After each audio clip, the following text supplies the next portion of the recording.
Assalomu alaykum hurmatli obunachilar, bizlar kuzatib borayotganlar. Bugungi obzorimizda Mirzo Ulug'bek rayon Nikitinada joylashgan 2 sotix yer uchastkasiga ega bo'lgan uy-joy. Binoning umumiy kvadraturasi 300 kvadratni tashkil qiladi. 4 ta qavatdan iborat bo'lgan bino ko'tarilgan. Podvol birinchi va ikkinchi qavat, imoratning eng tepa qismi terrasa. Hovliga kirish uchun alohida avtomat darvoza va alohida eshik o'rnatilgan. Hovlida bitta katta mashina sig'adiganlik joy ajratilgan. Mana shunaqa chiroyli fasad ko'rinishiga ega bo'lgan kompaktli, ixchamgina imorat qurilgan, eng asosiysi sifatli. Va hovlida sharchada joylashgan.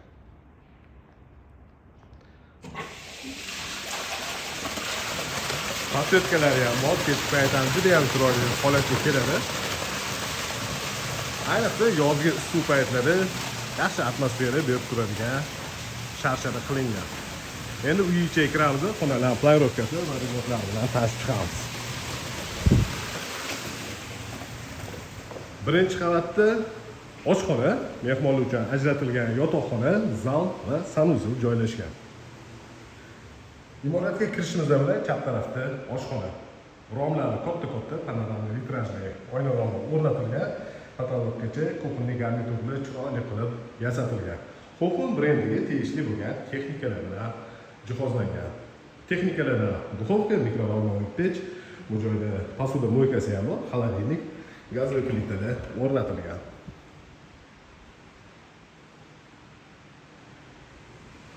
Kiruvishda mana shunaqa manzarali daraxt o'rnatilgan.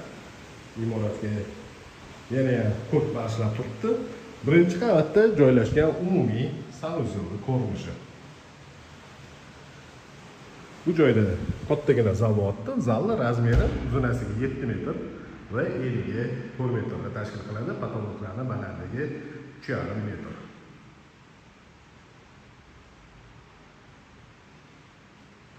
Kichikroq orqa hovlisi ham bor.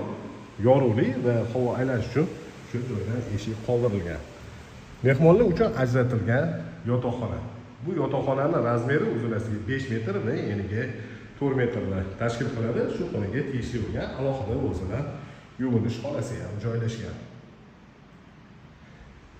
Demak, birinchi qavatda oshxona, zal, mehmonlar uchun ajratilgan yotoqxona va ikkita sanuzel bo'ldi. Ikkita sanuzeldan bittasi birinchi qavat uchun umumiy sanuzel. Endi ikkinchi qavatga ko'tarilamiz.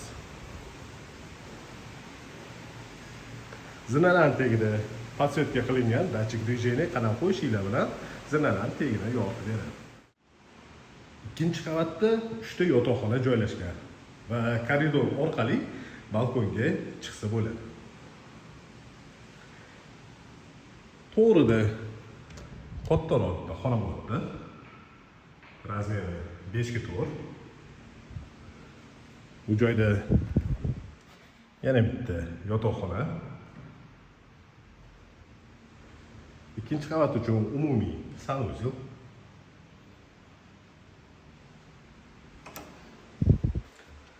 Va ikkinchi qavatda joylashgan 3-chi yotoqxona. Bu yotoqxona kattaroq, ota-onalar uchun ajratilgan yotoqxona bo'lib, razmeri uzunasiga 7 metr va eniga 4 metrni tashkil qiladi. Birinchi qavatda joylashgan zalni tepa qismi bo'ldi. Shu xonaga tegishli bo'lgan sanuzel ko'rinishi. İkinci qavatda 2 ta sanuzel va 3 ta yotoqxona. Endi imoratning eng tepa qismiga ko'tarilamiz.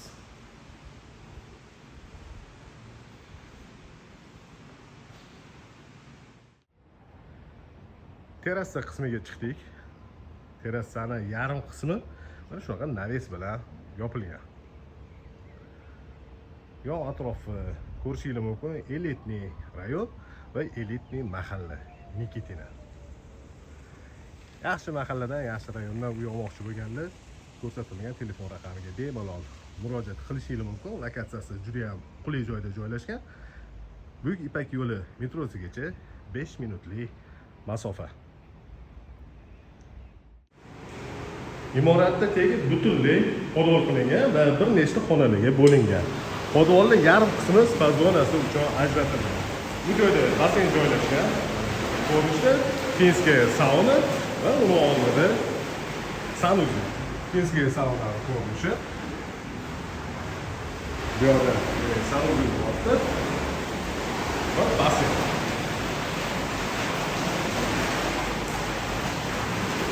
Yaxshi vyutsga o'rnatilgan. Demak, bu joyda dam olish xonasi, bolalar uchun игровой xona yoki bo'lmasa kichikroq damashlik kinoteatr sifatida foydalansangiz ham bo'ladi. Endi kotelniga kiramiz. Kotelnida bu konturli kotel водяной nasosda avtomatikalari, stabilizatorlari alohida o'rnatilgan va 200 litr suv sig'imiga ega bo'lgan suv uchun boyler joylashgan.